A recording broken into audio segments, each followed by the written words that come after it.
சூரியன், சந்திரன், யமன், காலம், பஞ்சபூதங்கள் ஆகிய 9ம் அனைவரின் செயலுக்கும் சாட்சியாக இருப்பார்கள். அவர்களின் வடிவிலிருந்து அனைத்து செயல்களையும் அறிகிறாள். கிருத்தயுகத்தில் மக்கள் அனைவரும் பூரண ஞானத்துடன் இருந்தனர் என்பர்.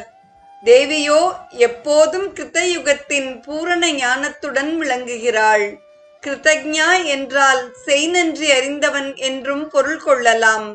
பிறரிடம் உதவி பெறுபவர்கள்தான் நன்றியுடன் இருக்க வேண்டும்.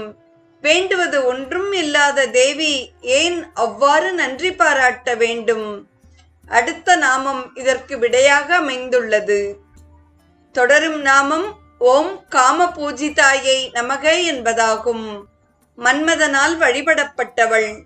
12 தேவி உபாசகர்களில் மன்மதனும் ஒருவன்.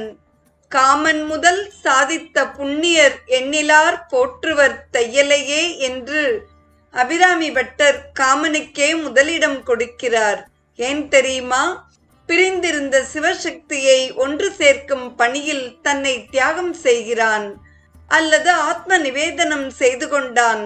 அச்செயலை நன்றியுடன் அங்கீகரித்த தேவி அவன் அனங்கனாக இருந்து உலகை ஆட்டிப்படைக்கும் ஆற்றல் உடையவனாக விளங்க அருள் செய்கிறாள். தொடரும்